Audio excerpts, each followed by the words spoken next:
Hey guys, welcome back. So today's video, I'm going to share my updated thoughts on Poshmark after making $50,000 on the platform. So I have been a full-time reseller for 2 years, but I started selling on Poshmark part-time July 1st of 2017. And in that 2.5 year period of time, I have been paid out $50,000 by Poshmark from the sales that I've made. And I just wanted to do a video just to kind of share some basic numbers and also just share my updated thoughts. Now, I do have a recent video I did that's similar to this for eBay. I'll link that below. Even if you aren't selling on eBay, you might want to learn a little bit about it and consider it, but also there might be some takeaways that could be applied to any platform. But also I have 2 videos from the past where I kind of share my thoughts on Poshmark as well. One when I hit 1,000 items and one when I hit 2,000 items. I'll link those below as well. I actually haven't watched them in a while, so I'm not sure the specifics, and there might be some similarities, but just in case you want to see more recaps of my thoughts on the platform, I just thought I'd share those. If you are new to reselling, or if you are a reseller and you're just discovering this channel, my name is Courtney. I have had this channel for a couple years and I've just been sharing my journey. I think that I have a pretty realistic perspective on reselling. I came from a marketing background and I went full time, definitely taking that leap so that I could avoid my 3-hour commute each day. And it's been a journey. It's been really interesting, especially with approximately the last year of COVID, just seeing how much things have changed and kind of trying to adapt to those changes. So if you aren't subscribed and you like reseller content, definitely consider hitting the subscribe button down below. And as always, if you like these videos where I share my thoughts, definitely be sure to hit the thumbs up before you leave to let me know that I should keep doing these every once in a while and kind of update those views. So let's just jump into some basic numbers, and then I'm going to share just some overall thoughts that I have on the platform and some of the things that the platform offers. So last month I hit $50,000 in what Poshmark paid me out. Now that is before taxes, because I am self-employed, I have to pay taxes, and well, I think we all do, but and then that's also before cost of goods. So when you add the fees back in, Poshmark takes 20%. When you add those fees back in, it means that I sold $62,500 before the end of the year in 2.5 years. That is not a lot, and I am not full-time on Poshmark. Keep in mind, I sell on eBay, which is actually where I make more money these days, and I also have this YouTube channel, 2 YouTube channels that do pay out as well, and there's also a few other little affiliate things that I do as well. So my revenue and the amount of work I do across the things around reselling, really I only spend about 1/3 of my time each week on Poshmark specifically, if that. So although I am a full-time reseller, I am not a full-time Poshmark reseller. And I know those people do exist. I am not one of them. And I don't think I will ever be one, but we'll get into that later. So 62,000 is definitely not bad, considering the amount of time has been part-time the entire time I've been on Poshmark. My current numbers, which is what I'm going to go off of just to make sure that they're accurate. I didn't pull my numbers when I hit that 50,000 mark. My current numbers are $52,061, and that is as of today. And that is 2,702 items. So the breakdown of that means my average sale price per item was just over $24, and that's the sale price. My average payout per item, so after Poshmark removed their 20% fees, also removed any sort of discounts that I may have done, was $19.27. And my average cost of goods ranges, but typically it's between $4 to $5, depending on the year. And so just to be safe, I'm just going to go with that $5 mark since it's easy. Once you remove that, it brings down the payout as $14.27 per item that I've sold. Now, it may not seem like a lot, but I have sold items that have sold for hundreds of dollars, and I have sold items that have only sold for $10. And all I'm really focused on is that average sale price. Now, I was trying to get that to go higher, and then COVID hit, and I was starting to accept free inventory and things that maybe I wouldn't pick up, but I needed to list stuff. And so my average sale price did dip a little bit, and I'm okay with that. I've been very, very thankful for any free inventory I've gotten in the last year, but I someday will focus on trying to get that average sale price up again. and higher than I could, because the amount of work I put in per item, I definitely want to see that pay out a little bit more. Now, keep in mind, some people have different strategies with reselling. Some people like to go to the thrift stores or find inventory in different ways every day. Maybe they do wholesale pallets and they're just constantly churning out stuff through wholesale products. And maybe their cost of goods is higher, but they don't have to spend the time sourcing. Some people love to source and to shop, and so they go out every day. Maybe they live in a major metropolitan area and they've got a whole slew of thrift stores to choose from. I am in a unique position. I am an hour to the closest major Goodwill, Salvation Army, thrift store, and I am about 2 hours from LA, which is where I do most of my sourcing. So for me, I don't have the luxury to go out very often. I typically go sourcing 1 to 2 days max per week, because I have to consider the time to drive, gas money, and just I need to get stuff listed. So I think there's lots of different resellers depending on your life circumstances. But for me, really focusing on getting product so that I can spend a week listing that and getting things up has really kind of worked out nicely for me. A few things that I would just emphasize about Poshmark, in case you're new or in case you're relatively new. Poshmark really encourages the social component, and that is the component that will drive me off the platform eventually. I am not really a big social media person in general. Now, I've had to do it for my previous jobs, for previous companies, and I do it for my current job, my current company my current business that I started. I do think that social media can be beneficial from a business perspective, but I am not, from a personal perspective, trying to spend more of my time online. I would like to get outside. I would like to explore, and to me, being on the phone or being on the computer for any unnecessary time is a drain on me, not a positive. So for me, the social component, when I say social component, Poshmark really encourages you to be part of the community. And that is okay if that's what you want or if that's what you're interested in. For me, it has been the one thing that has been the least interesting thing about the platform. I, like many people, started selling on Poshmark to get rid of some stuff out of my own closet. I left living in San Francisco after most of my adult life, and I moved to a rural area, and my life and my clothing choices has really minimized. So I was just getting rid of some of my old clothing. And when I started realizing that there were YouTube videos on selling on Poshmark, and I started realizing there's a treasure hunt to find new items to sell on Poshmark, I instantly got hooked in the business side, but I've never been interested in the social side. And it is okay. You can be as social as you want or as not social as you want on the platform and still be successful. And I think I'm a good representative of the not wanting to be on the social spectrum of Poshmark. Keep in mind that when I refer to selling on Poshmark, I am a full-time reseller, but Poshmark is only a percentage of my time and my business. In fact, it is quickly becoming one of my lowest paying out things that I do each month. And partly that is I could spend more time on the platform, but I'm choosing not to because I'm seeing greater success doing other things as far as the time spent.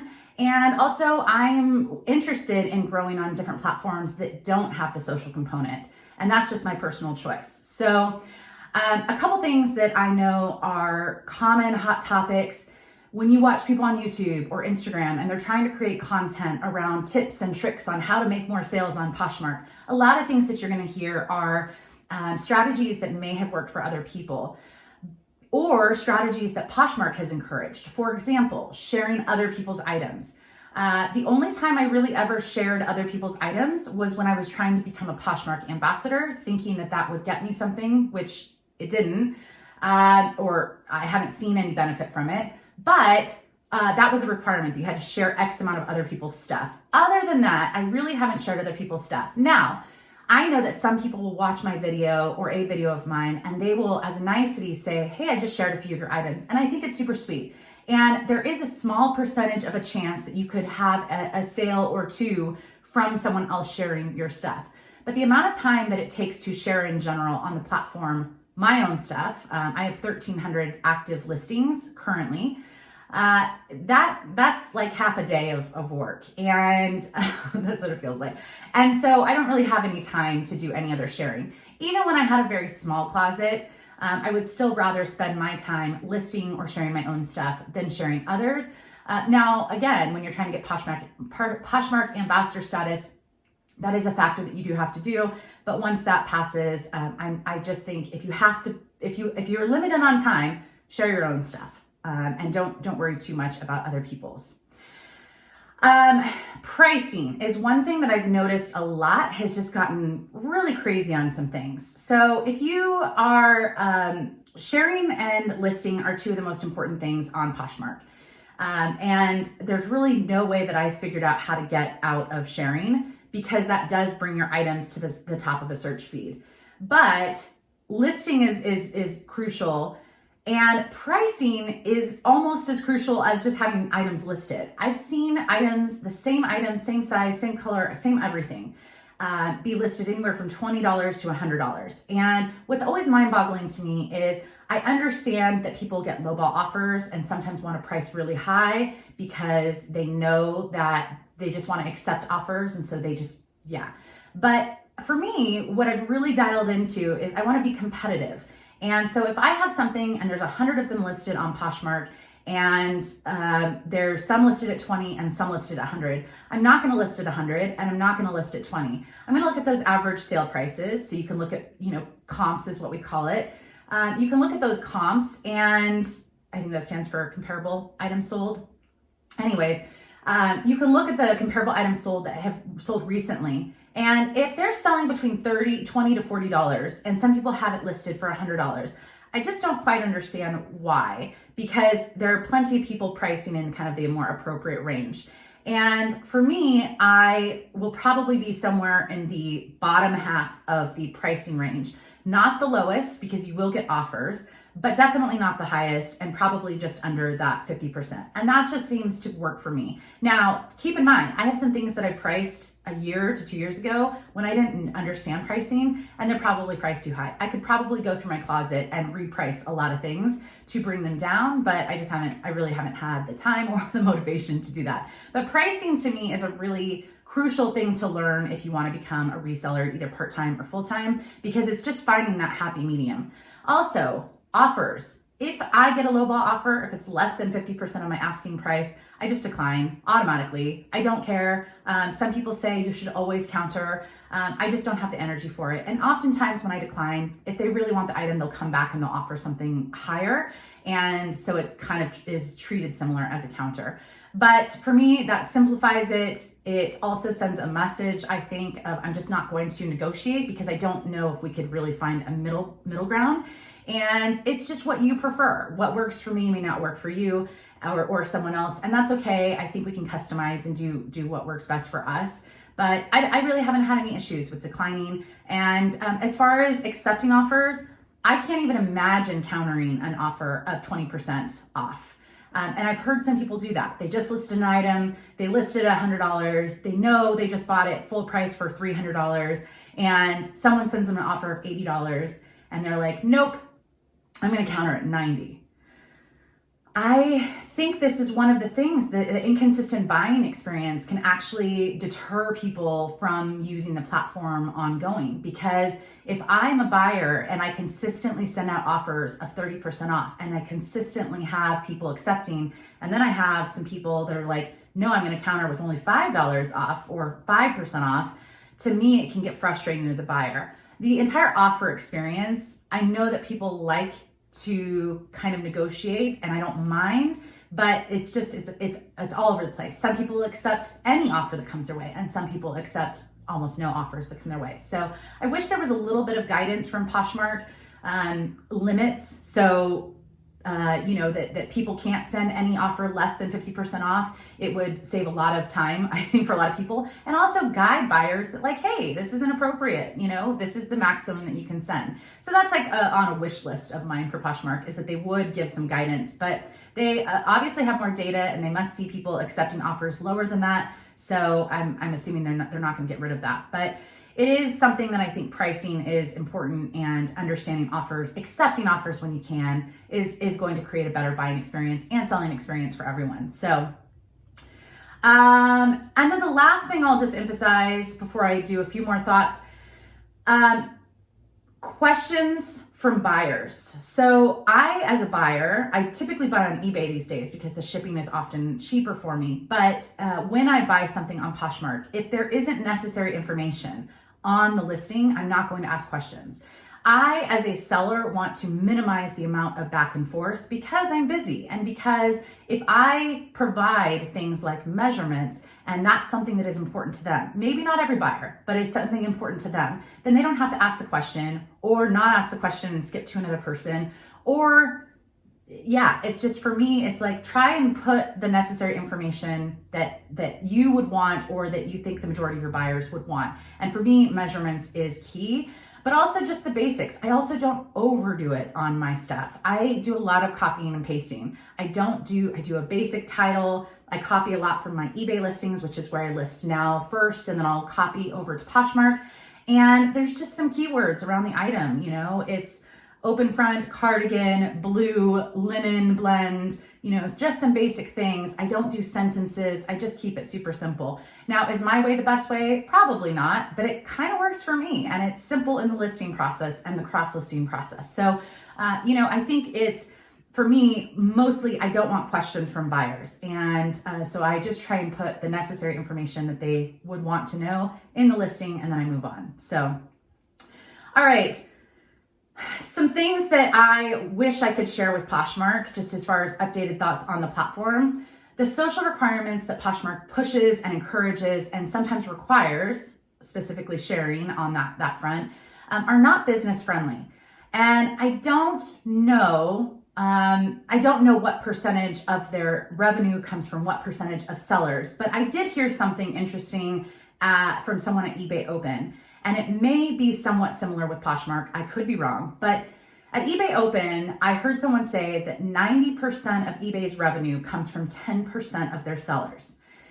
And if that doesn't make sense, that means that 90% of all of the money coming into eBay is only coming from 10% of the people selling on their platform. Those are those big business sellers. Those are those big sellers that are churning out a lot of sales. And they want to, at least at eBay, they really want to focus on that 10%. Now, I don't know the breakdown on Poshmark. I would assume it's probably something similar. There are a lot of sellers that are much bigger than me, that sell a lot more each month than me, and there are a lot at my level. I think that one of the things that Poshmark focuses on so much is the social component, but that is not business friendly for those big sellers. And I would say I am a mid to big seller as far as this is my full-time job. I don't have a whole staff of employees. I probably never will, but I am still a business seller. This is something I have to keep listing. I have to keep selling. And it's just not friendly to make these unnecessary requirements to sell items. Now, an example of this, and I know some people disagree, is having an opt-in of paying to wipe out that sharing requirement. So, you know, promoted listings on eBay, I know some people don't do them. I do a little bit of promoted listings on some of my older stuff. And that just means it kind of brings my stuff closer to the top because maybe there's more competition or I'm having a hard time selling it.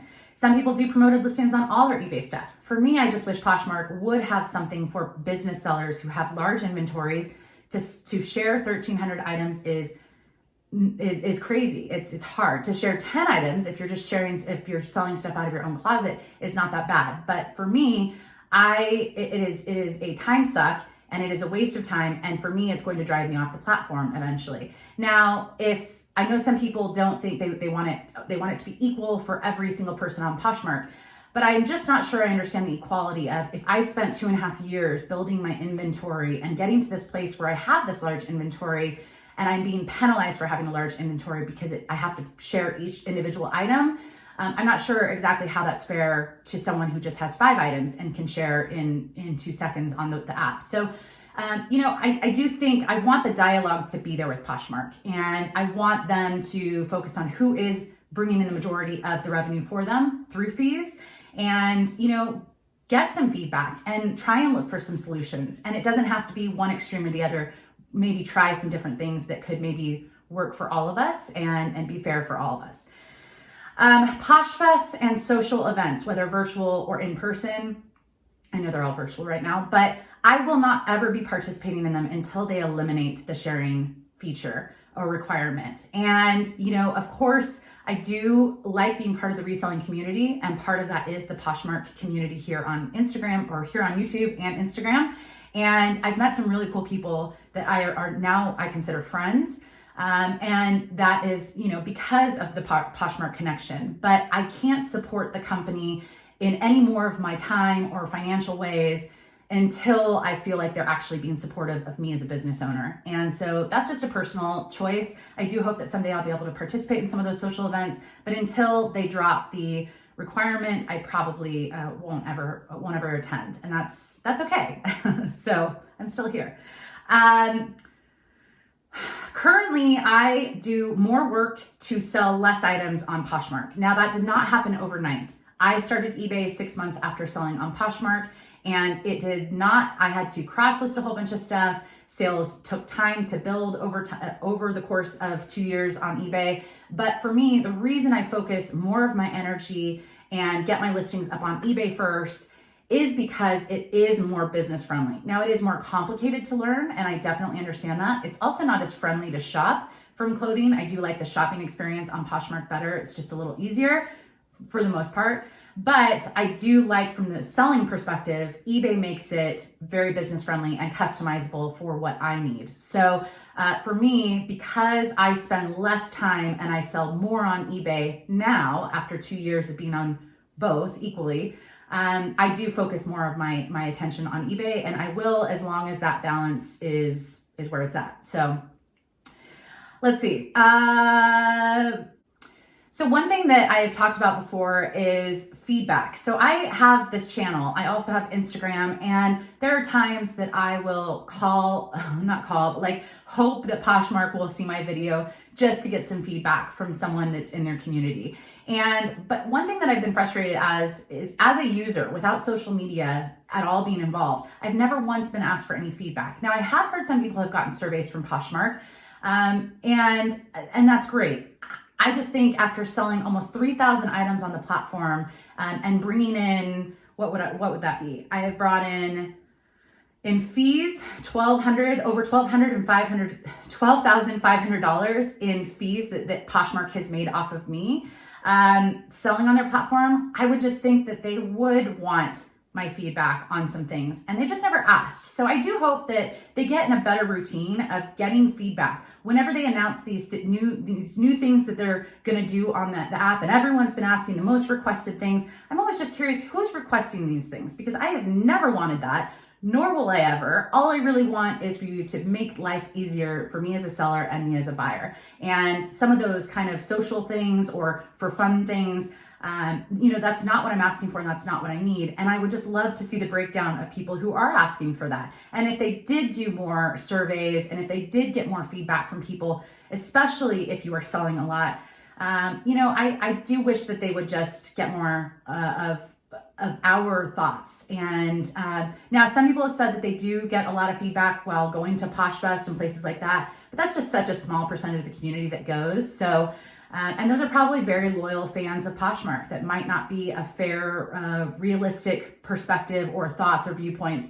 on the platform, because those people are probably pretty positive about the platform and like some of the social components. So that's just always been a frustration. So I do hope that someday I will be asked in some way, shape, or form of my thoughts on certain things. So some things that I will highlight that other people do on the platform, and some of them have success, that I have chosen not to do. And some of them I dabbled in, especially in the early days, but I do not do. Some people send out offers when someone creates a bundle. I don't do this. If someone wants to purchase something, I have an automatic savings turned on to my Poshmark, where if you bundle more than 2 items, you automatically get a 30% discount.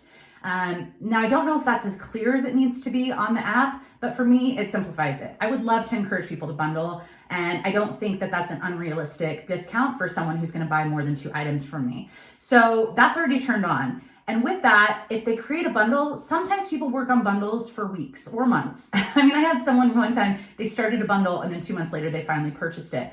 So I think it could be kind of confusing for people.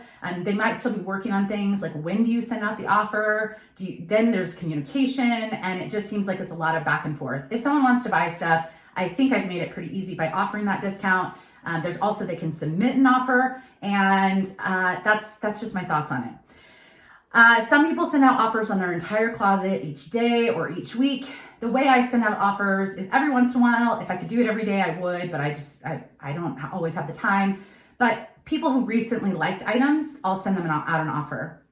Anywhere from 20 to 30% off, usually with that discounted shipping rate, which is what, $2 and something cents.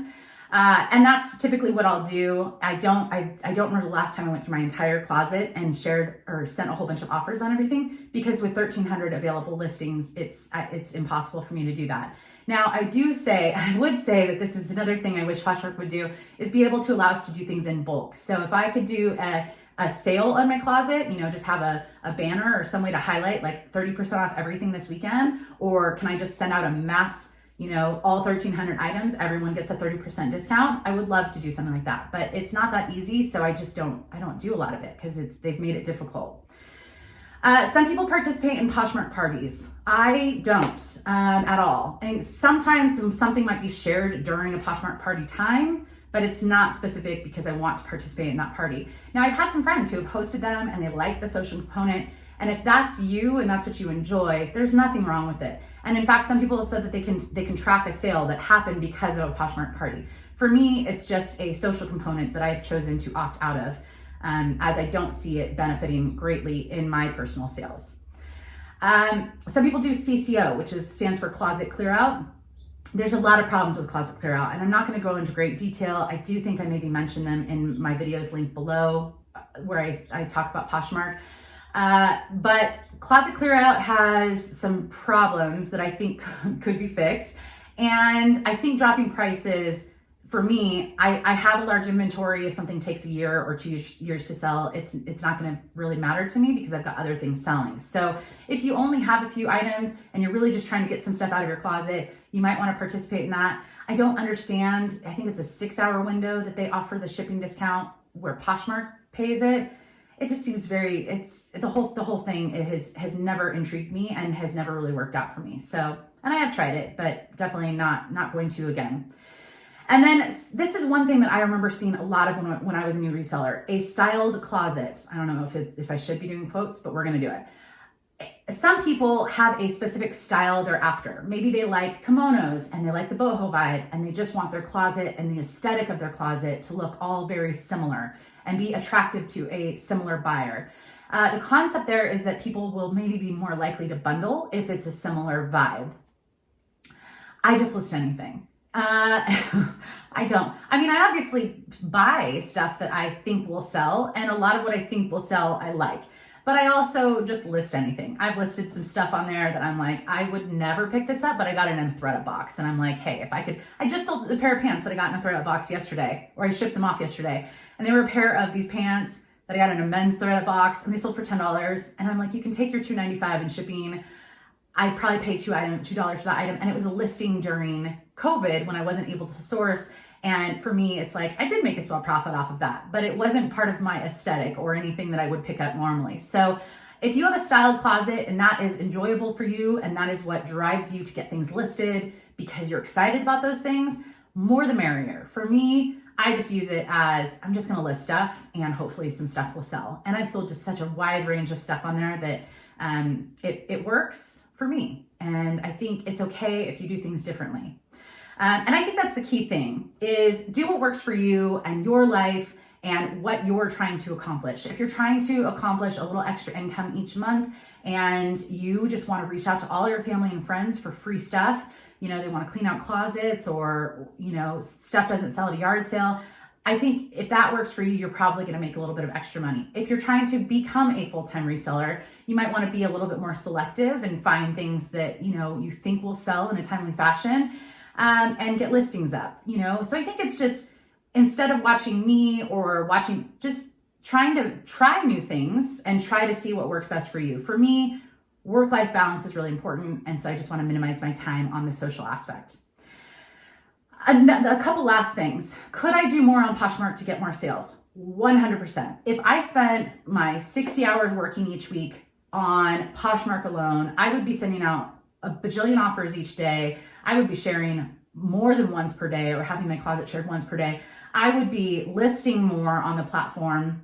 I would be creating bundles for people. I would be doing everything, but I don't. And I think that it's okay. The balance that I figured out works for me. I try to send out some offers every once in a while, but I've never been successful doing it every day. I don't really ever do bundles for people. I don't really communicate in any way. I don't really reach out to people, and that's okay. It works for me. But if I wanted to, I could definitely increase my Poshmark sales. Again, I'm spending more of my energy on eBay because I'm seeing a higher return for the time that I'm spending on it. And so I'm just going to kind of keep focusing on that direction. And I have said this before, some people hate eBay and some people really hate Poshmark. And I'm not either. I don't love Poshmark and I don't hate it. I don't love eBay and I don't hate it. I think there's pros and cons to both. And I think it's okay. If you don't like one or the other, it's okay.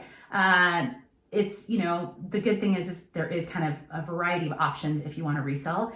And I just noticed some of my succulents are not looking good over there. So I need to give them a little water, but that's okay. Beside the point.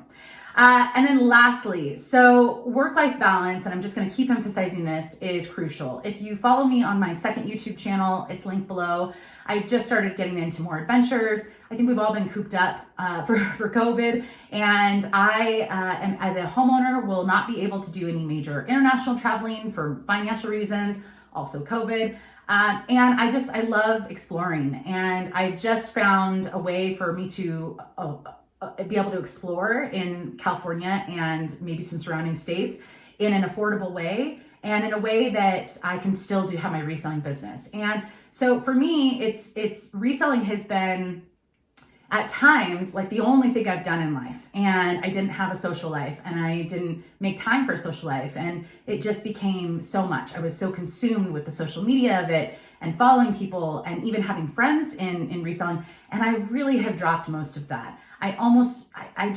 Reselling is just my job and it's my business, and I'm really passionate about it, but I want to keep it here, and I want to have my life be this full. So it's just a component. And if you want reselling to be a 100 hours a week, grow it, have employees, have a warehouse, you can do it. And that's okay if that is what you want. For me, I've really understood that I don't want to burn out. I like the flexibility of this job, but it is still a job for me. It is still a business. And, for me, whether it be Poshmark, eBay, YouTube, I want balance. And I think you can achieve it with Poshmark.